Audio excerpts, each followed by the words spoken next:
I don't think the window is closed quite yet. And I actually think this window could extend for another couple years. When we look at these injuries, they haven't happened simultaneously.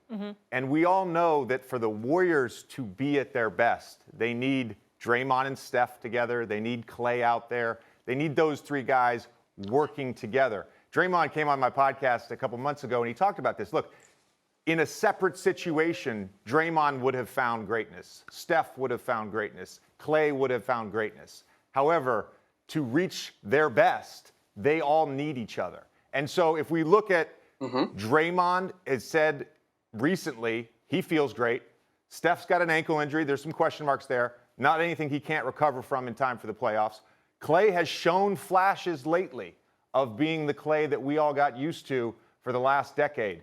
So I don't think it's close. And the reason I think it can extend even further out beyond this season is because of James Wiseman, Andrew Wiggins, Jordan Poole. If we think about the Spurs run, there were so many times as those three guys got older, as Manu and Tony and Tim got older, that people felt the window has closed. And all of a sudden, Kawhi develops into an all-star, an all-NBA player. Danny Green develops. They get contributions from Tiago Splitter. They get a good veteran presence in Boris Diaw. All of a sudden, that window got extended another 5 years. Yes, the big three are getting older for the Warriors, but they have guys. James Wiseman, can he develop into an all-star? Can Jordan Poole, who's been on fire lately, continue to develop? Can Wiggins sort of, regain that all-star form that he had earlier in the season? This window can extend for another couple years, in my opinion.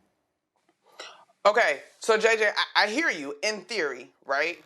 But do we at least agree that the rest of the West, the gap is significantly closing? Oh, 100%. Look, this is not the Warriors that dominated the NBA in 15 and 16 before Kevin Durant. This is definitely not the Warriors with Kevin Durant.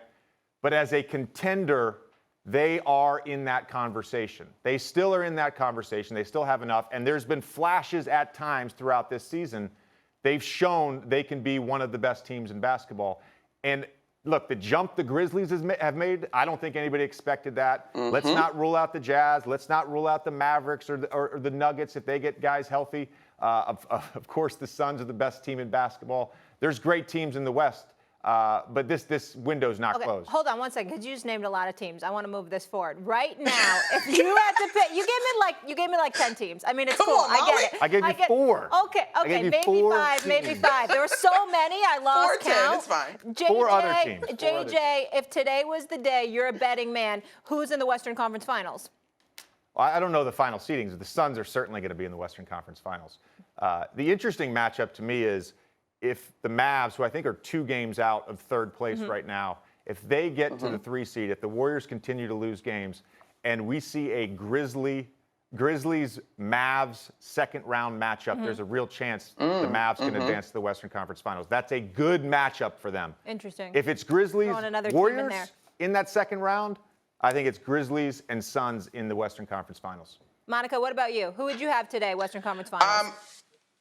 I'm inclined to agree with JJ. I think that the Grizzlies are going to be all right in the absence of Ja, which to me, Ja is going to be able to be healthy and whole and ready to be explosive. I've had the Phoenix Suns coming out of the West all year, but the way JJ broke it down is the way that I would agree. And let me just say, this is probably not close, but I think for an organization, it is close. I'll say that. Because for an organization that is accustomed to being there, I just don't know that I see them there. Like, will they be top 4, top 5, great playoff team? Sure. But I don't know if I see them there moving forward. Monica, I just want to go back to the Warriors really quick, because if you're arguing the window has potentially closed. So do you think Steph Curry is done winning championships? Ooh. No, I wouldn't say done winning championships, but I think this iteration of these guys, I don't think that they're going to continue to be able to do it together. Listen, and I think it's interesting, JJ, that you brought up the Spurs, because I'm thinking stylistically of what that sort of 3 as the centerpiece was asked to do compared to Steph and Klay and Draymond. To me, I'm glad to hear that Draymond is healthy, and I hope that's sincere. But we can't ever undersell that he is still undersized at the position that he plays. Steph's game is so much movement. If you start talking about lower body injuries that tack up over time, like that's another thing. And while we've seen flashes of Clay, is flashes of Clay going to be good enough to the Clay that was a key component to what they once did? And so it made me think a little bit, but I just wonder, again, as the rest of the league continues to chase after them.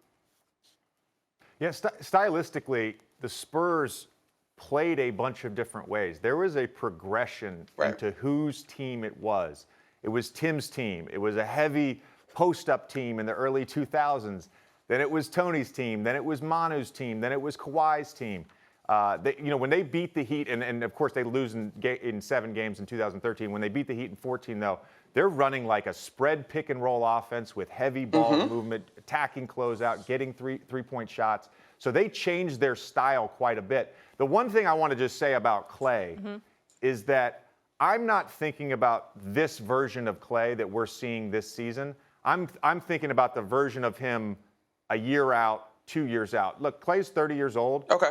But we've got to give him time to get reacclimated. And generally speaking, with these very serious lower body injuries, guys aren't normal until 18 months after coming back. That's sort of the time frame. And he's been playing basketball now for, 3 months? So let's give him a little bit of more time to look like the Clay that we saw for so long. Yeah, last word here, Monica.